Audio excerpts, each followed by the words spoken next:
kayo nabalitaan. Pero if ganun man, I would say, uh, wala. I mean, ganun naman talaga. Mas may talagang mas malakas sa dito, sa ganitong lugar, or ano. I mean, just be happy na lang for both. Project naman namin to tatlo. It doesn't matter kung sino talaga. As long as talagang wini-wish lang talaga namin na maging, yun, mahalin tong movie na to. Or how do you feel na coming from the PBB house na magka-friends kayo, magkakasama, tapos meron kayo, magkakasama kayo sa isang project nito? Siyempre, dream come true, you know. Ah, sobrang nilook forward namin yan sa loob pa ng bahay ni Kuya. And now na may project na kami talaga, super sarap sa pakiramdam kasi iba naman to. Ngayon, mag-arte naman kami. Hindi naman siya reality show. It's a different challenge now. Paano kayo, mga former kabatch mo sa PBB? Kasi marami na rin yung mga na-experience yung mga iba eh.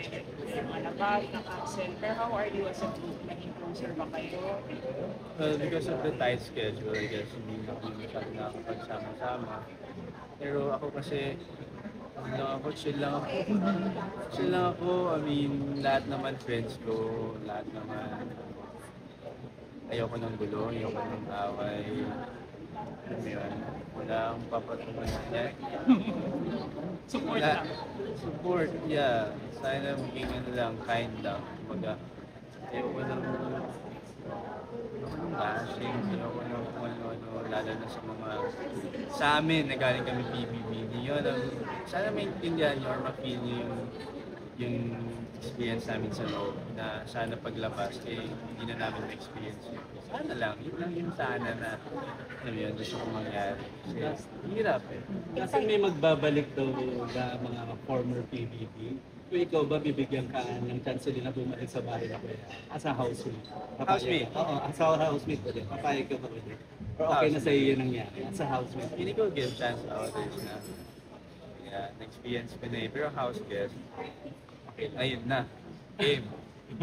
Excited ka ba kasi magkikita kayo? Kita kayo sa MMFF ni Namita, ni Yeah, Namita, nasa super. kabilang movie naman sila. Super excited and very proud of them. You know.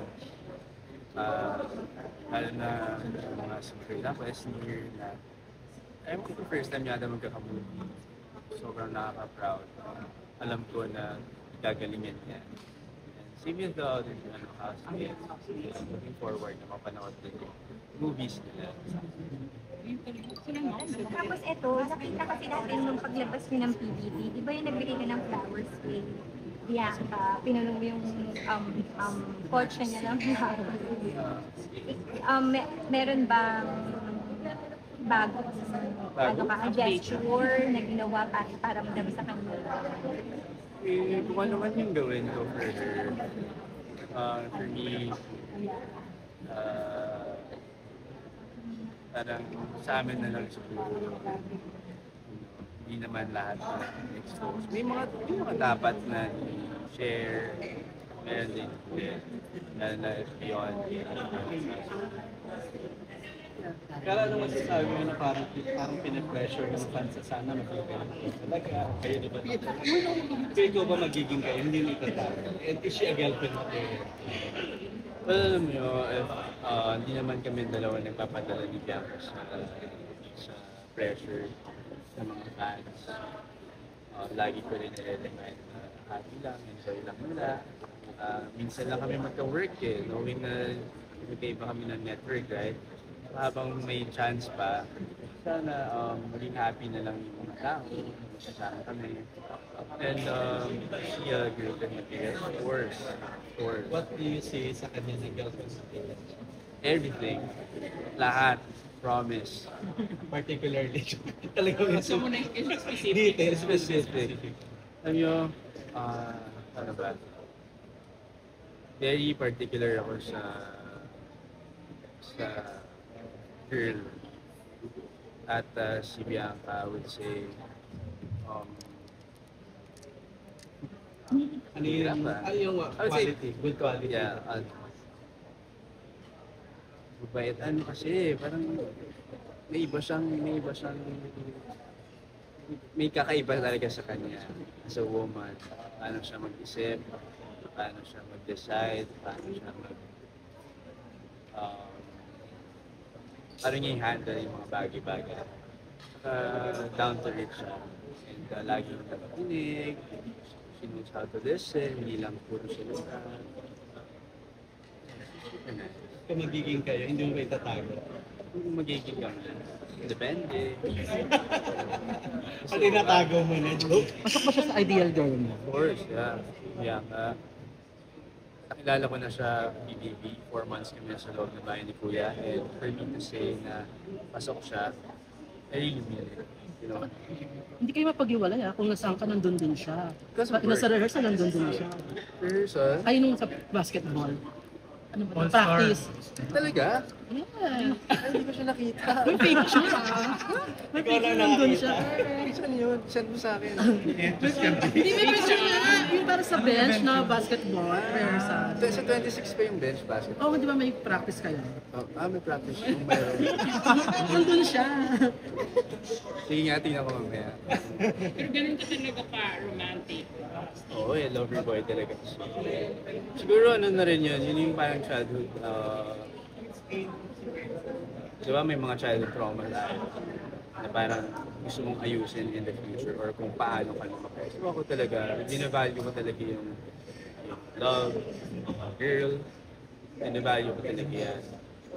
Super all out ako. Pagka, minsan lang kasi yan, alam yung gano'ng kahirap maghanap ng taong susuportahan, di ba?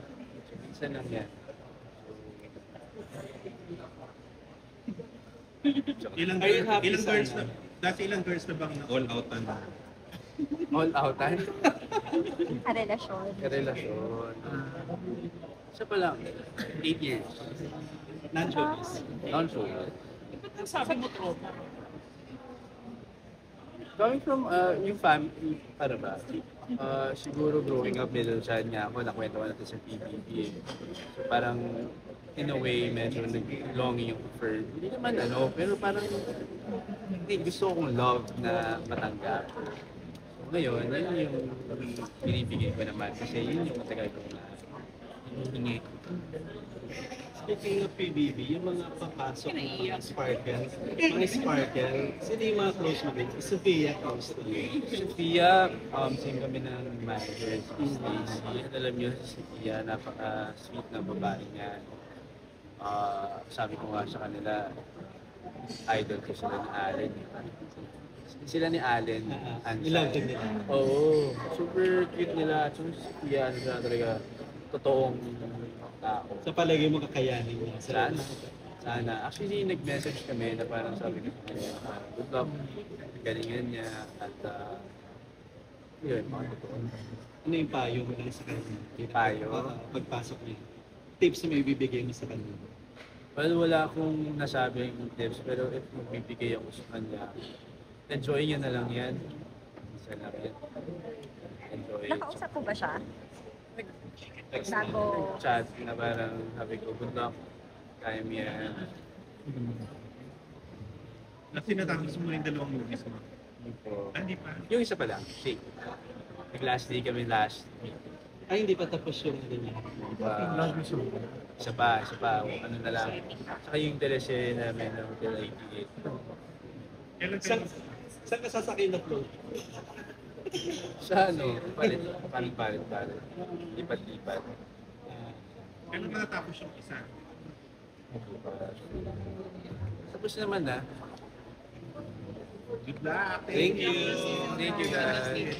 Picture na lang last kasi yung kanina.